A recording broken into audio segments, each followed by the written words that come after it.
नैज़ नसीर ने मुजस्समों को देखा तो वो चंद लम्हे साकित बसामत खड़ा रहा।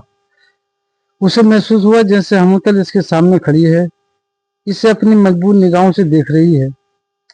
मुजस्समा साज को बुला के तमाम दीगर फनकारों को इनाम व इकराम से नवाजा और रुखसत कर दिया।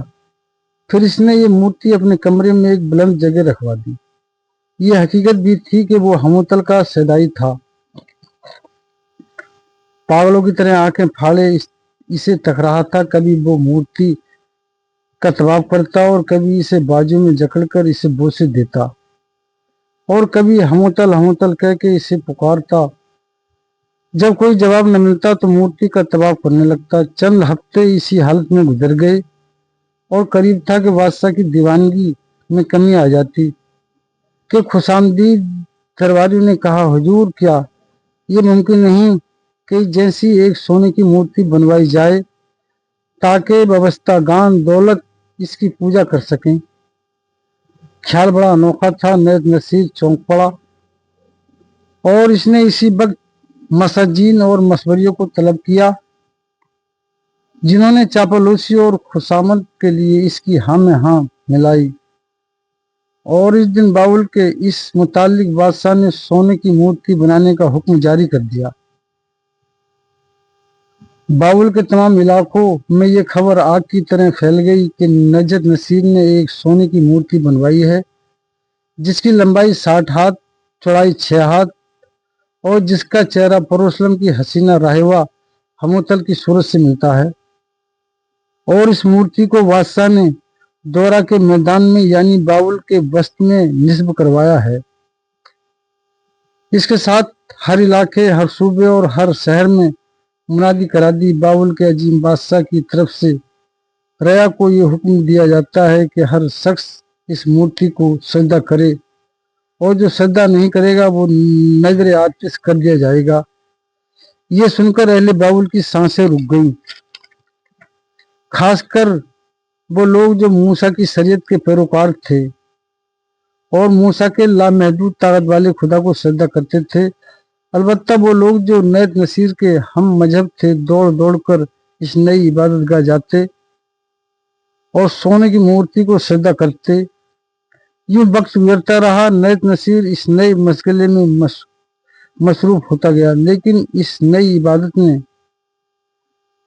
मुखालफिन को हौसला दिया। वो बादशाह के सामने तो दम मारने की हिम्मत ना कर सकते थे, लेकिन आपस में एक दूसरे से बाजी ले जाते। एक खुशामदी मिस्री ने बादशाह को मशवरा दिया, अली जहां दौरा की इबादतगाह को बाकायदा इबादतगाह बना दे। नजत नसीर ने इस तोयल मैदान को एक बुलंद वाला और हसीन इमारत में बदल दिया।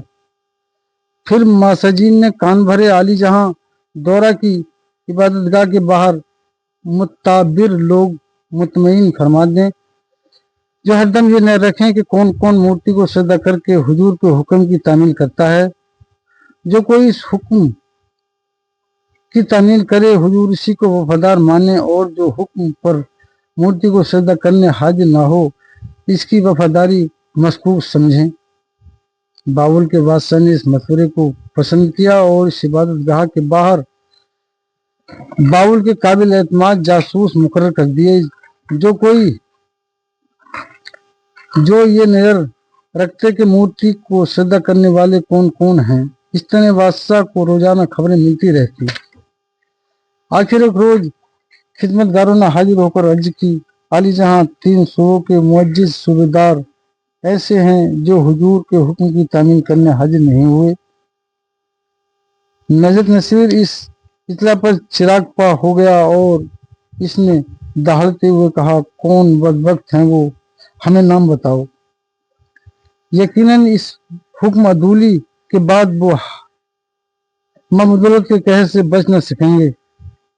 खबर देने वाले ने बादशाह को गजरनाक देखकर खबर दी, अली जहां वो 3 सूबेदार अब्दुल नजू, सदरक और मैक हैं जो किसी तरह सोने की मूर्ति को सजदा करने के लिए तैयार नहीं हैं और इन सूबे में मितिज जरिए से मालूम हुआ है कि वो मूसा के खुदा के सिवा किसी और को श्रद्धा करने में शिर्क समझते हैं और अपने अपने सूबों के लोगों को बुत परस्ती से बाज रहने की तलकीन करते हैं।